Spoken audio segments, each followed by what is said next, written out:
and welcome to Horror Rewind. This is Kelly Florence, and our guest co-host today is Bob Florence. I'll let you introduce yourself a bit, let the audience know who you are. My name is Bob Florence. True confessions, I'm Kelly's father-in-law. Should put that out right up front. There's some nepotism on this show. I'm also an amateur film critic, as you'll find out soon. He also has a seething blog called BB Gun, which he tells the truth about politics and other things. Yes, BB Gun is a very hard-hitting blog, and there's a lot to talk about these days, isn't there? There's never a lack of things to talk about. So today, speaking of what we're going to talk about, when I first met you, you told me, you found out that I loved films, and you told me that your favorite movie was Liar Liar. Do you think that still holds up? Well, actually, that's number 2 at this point. It's been supplanted by Mr. Popper's Penguins. Okay. And I'm actually named after Mr. Popper. My grandkids call me Popper, and if they don't like me, they call me Pooper. So there you have it. Mr. Popper's Penguins is now... I see a theme, though. It's Jim Carrey again. Yes, I love Jim Carrey, so Liar Liar happens to be my second most favorite movie. And just so happens that today's theme, My Boyfriend's Back, is my third. Oh. After that, of course, comes Little Big Man, which is almost a cult film. And then we have the classics way down on the list, Gone with the Wind, Citizen Kane, and Dr. Zhivago. Okay. Well, Little Big Man ranks higher than those, though. Yes, Little Big Man ranks higher in my mind, although the critics, only 14% of them thought it was good, and it only got a 2.9 out of 10 on Rotten Tomatoes. Yikes. Well, speaking of that, let's talk about My Boyfriend's Back. This only has a 14% on Rotten Tomatoes. It came out in 1993. At the box office, it made $3.3 million. Do you remember the first time you saw this movie? Did you see it when it came out in 1993, or did you catch it later on VHS? I think I caught it later. I didn't see The Genius initially, but discovered it lately, and then also I saw it several years ago, but I just reviewed it recently. So some interesting facts about this movie. This was Matthew McConaughey's first film. He's now an Academy Award winner. Matthew Fox is in this, if you'll recognize him from Lost. Philip Seymour Hoffman, another Academy Award winning actor, is in this, and it's got quite the cast. So starting off, there's this point of view shot of the coffin being lowered into the ground. I think it's a great way for the movie to start. I agree, but I want to mention 2 other interesting things about the cast. Cloris Leachman had a small role, and she's a heavy hitter, and Renee Zellweger. This is such a good film that Renee was actually cut out of the film. Oh, really? Yeah. That's interesting. Anyway, the scene where the coffin was lowered after he was shot protecting his girlfriend from a holdup at a convenience store was touching, especially indicating the sensitivity of his mother when she threw a bologna sandwich into the grave, and she had actually cut off the crust, which was very touching. A couple of my favorite parts of this scene, they tell him, be nice to God, or somebody says, be nice to God, because he's dead, and all of these nice comic book touches, so it looks sort of like a comic book come to life on screen. Yes, I really got a kick out of the meme comic book thoughts in Johnny's head. This was a very unique technique. Might have been the first time that this has ever been discovered. Another thing that I noticed, that this is the first zombie movie that I've seen where sheer force of will is what brings him back to life, and he wants to go on that date, and that's what brings him back. Have you seen any other zombie movies where just their will brings them back and not something supernatural? I hate to admit this, but I haven't really seen many zombie movies at all. This may be one of my first and favorites, but I'm not a huge fan of. And by the way, I don't like horror movies with humor, but I'll admit that the humor in this one really added. I consider this a romantic comedy and a horror movie. Yeah, definitely. They've got the tone right. So what is his name? Johnny? His name is Johnny, and naturally her name is Missy, the one he wants to go on to the prom with. And you also have your boyfriend that's super, super handsome, that she's actually dating. And then you always have to have the thug in school that's picking on Johnny, who's kind of a nerd. So he comes back to life. He's goes to his house and he sees his parents. And I think the parents are pretty calm considering everything that's happening. They ask him, "Have you got a temperature?" And he says, "Of course not, I'm dead." I'm assuming that you laugh at that part every time. Yes, I laughed at that part, and one of the most chilling scenes was actually when his hand came out of the grave, and then he dug himself out. Also, one of the hidden themes that most critics haven't picked up is his mother was very economical, because when he reappeared at her house after he was dead and buried, the first thing she said was, "I'm glad you're here because we have leftovers from the funeral." You know, nothing's going to go to waste.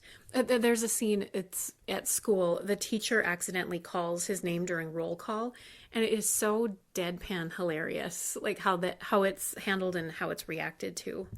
I'm afraid I don't really recall the details of that particular scene, Kelly, but I'm sure I laughed at the time.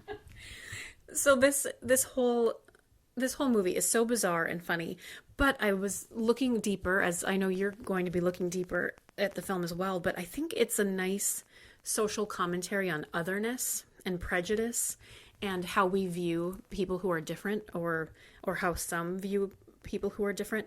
And his otherness is actually the thing that's making Missy be interested in him. So in terms of their relationship, it's actually one of the best things that could have happened that he died and came back, because now she's looking at him in a new light. Yes, I think she felt that he was a hero, and actually there's a nice test in this movie for fatherhood, because she later in the movie tested her father and said, "Would you have taken a bullet for me?" And he said yes. And then she said, "Would you have come back from the dead?" He hesitated and said, "Well, yes." And then she said, "Would you have eaten human flesh to stay alive?" A long pause, and he said no. So this is a nice test you might test on your father sometime. See if somebody truly loves you. His ear falling off when they're kissing, and just all the little things that they add in about him being an actual dead body. I was laughing out loud the entire time. Now, there's a scene with the doctor. And you are a retired physician. If you had a patient show up dead like this, what would you do?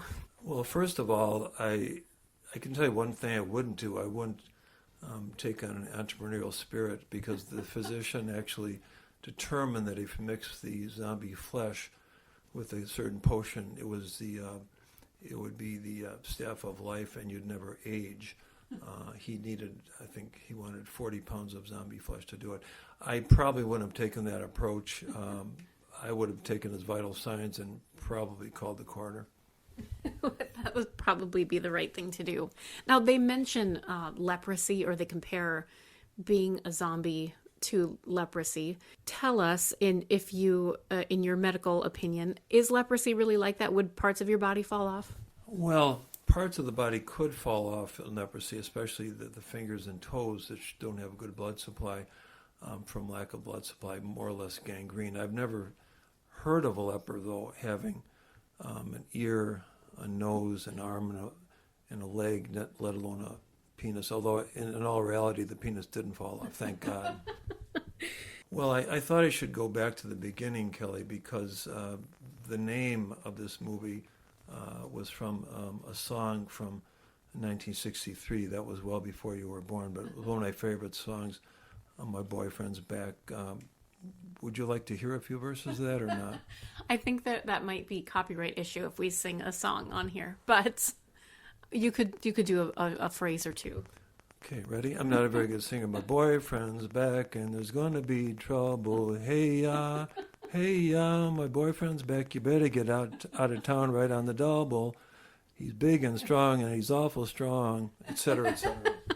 Now, 1963, my dad graduated from high school that year. So putting it in perspective, yeah, that song was a big one. And I know, I can't think of the year it came out, but there was a song called Bobby's Girl. And my dad is also named Robert, and he was called Bobby. And my mom was known as Bobby's Girl. So that was one of their songs.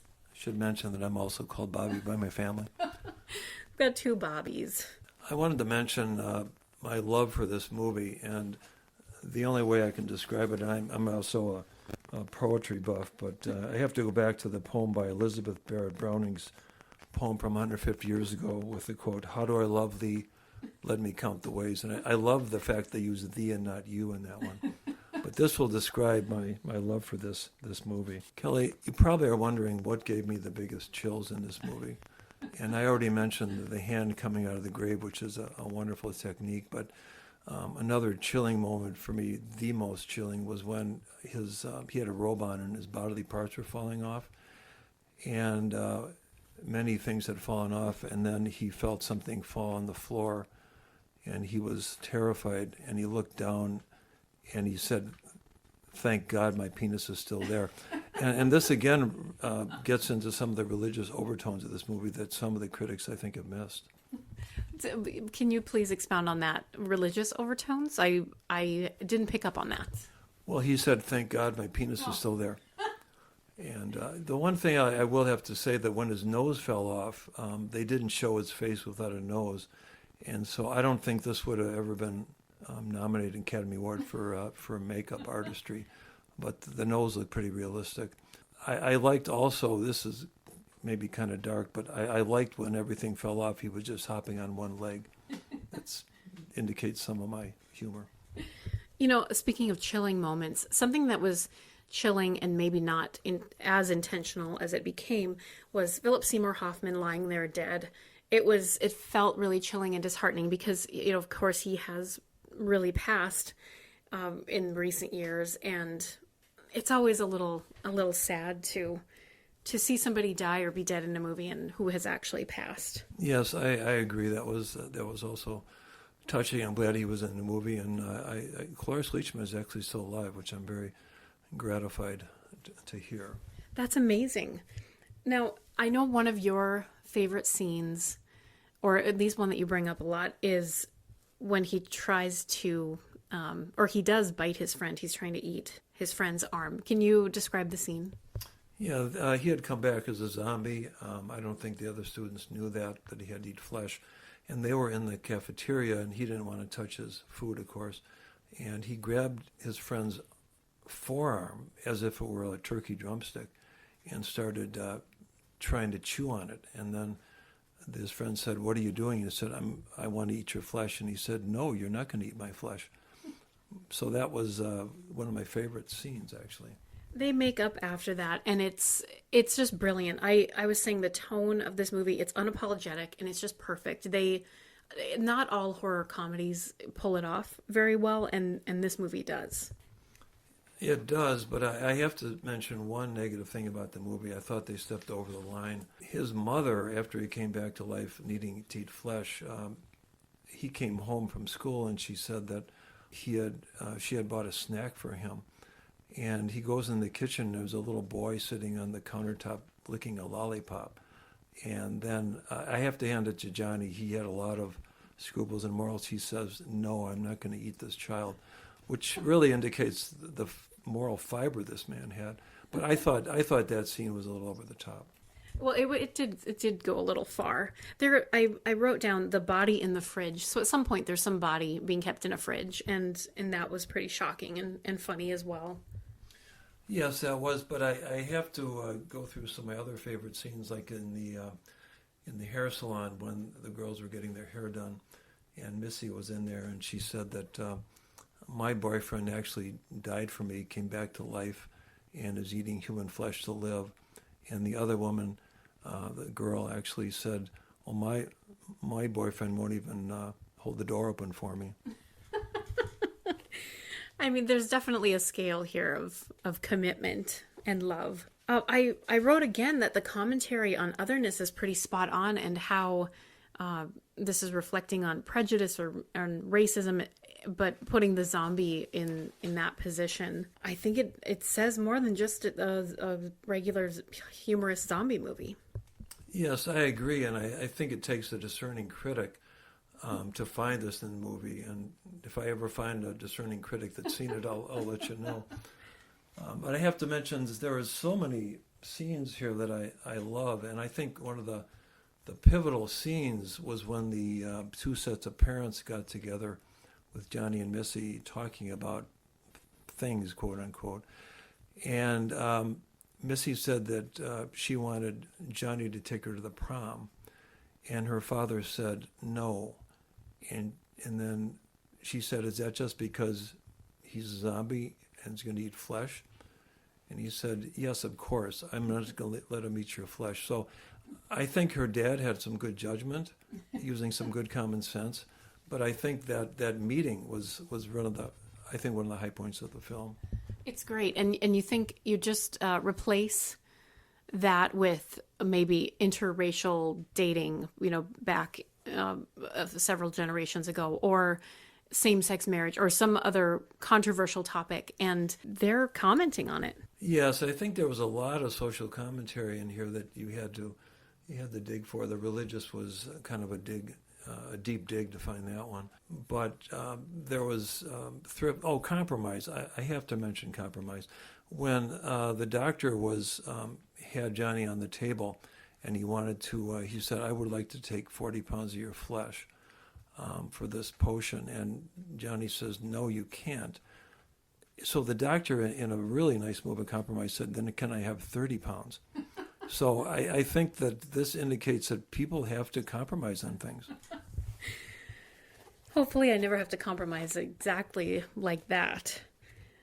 What other themes or notes did you pick up on this rewatch? And I should ask, how many times do you think you've seen this movie?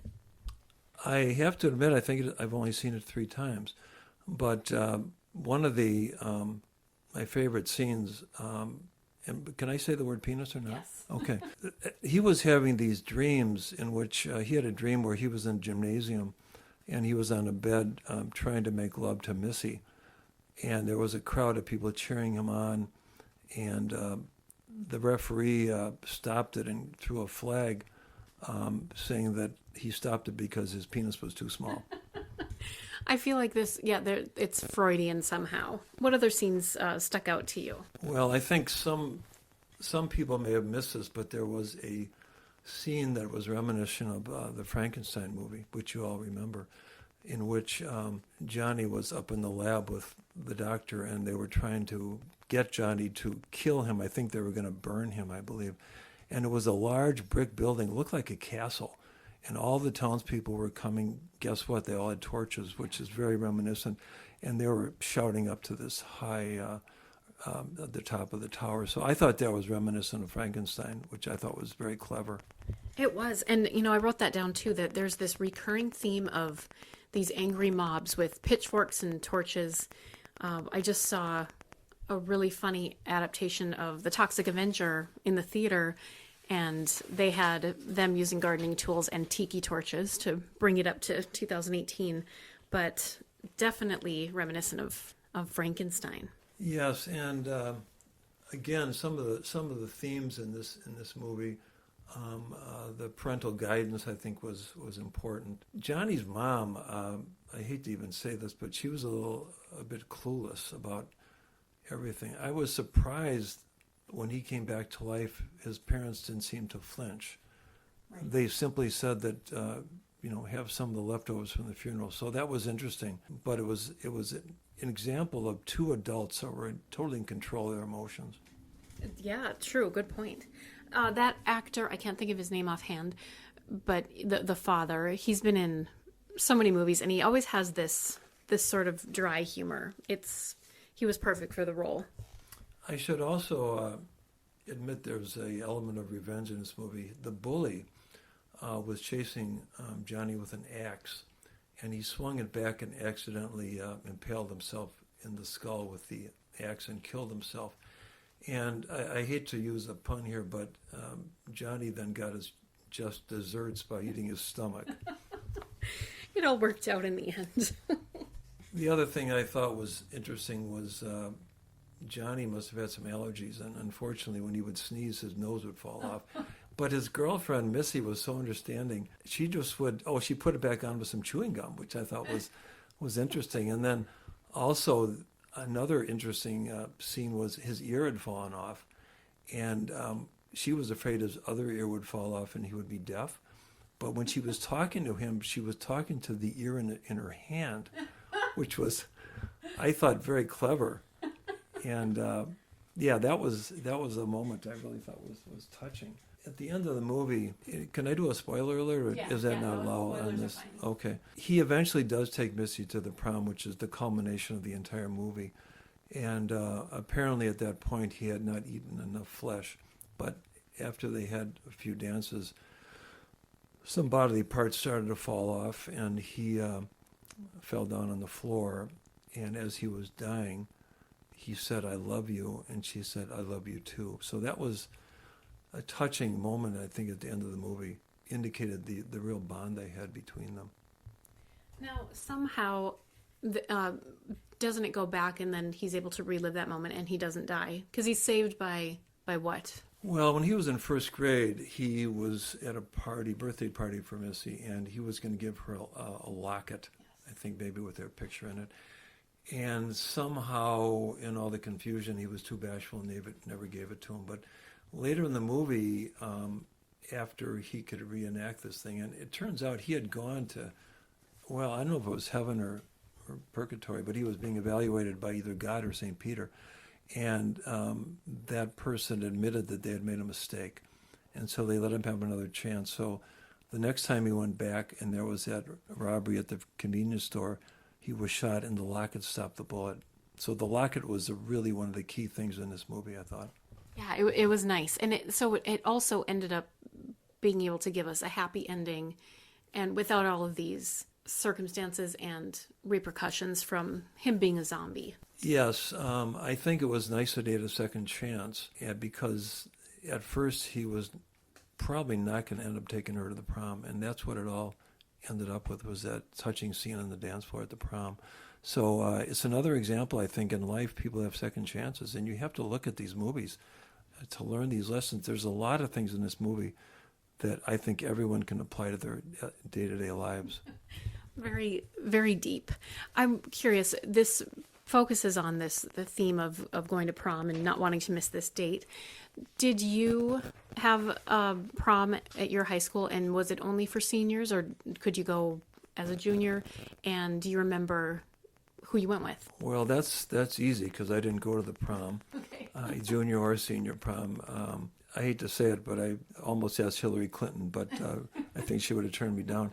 But at the time, I had some pretty bad acne, and after the prom, you'd have to go to the beach, and obviously the sun was out, and I didn't want to be seen in daylight with my face, so I did not go to the proms. It's pretty sad, but I've had a lot of therapy over it. Oh my goodness. You know, I feel like this is the start of our own horror movie, but instead you make us some sort of deal with the devil to get clear skin, and so you can ask Hillary to prom, and then, but you know, I think things won't necessarily work out. And I should mention, he actually did graduated with Hillary Clinton, so this isn't just a pipe dream. Yes, and some person in my church years ago said to me that if I had married Hillary, I would have been president. Somehow that reasoning escapes me, but it was interesting to hear it. But That's funny. What else do you want to say about My Boyfriend's Back? Well, I should define some of the terms. I thought it was interesting that they described him initially as the undead, and the townspeople and people in school. And the people in school didn't seem to be fazed by the fact he came back to life. And then they morphed about halfway through, and they were calling him a zombie. So they did change that. I had not heard this term undead before. Oh, okay. And it's interesting, too, doing some research the other day, George Romero is considered the father of zombie movies, contemporary zombie movies, because of Night of the Living Dead. But in that film, they're never referred to as zombies. It's the dead have come back to life, or they're undead.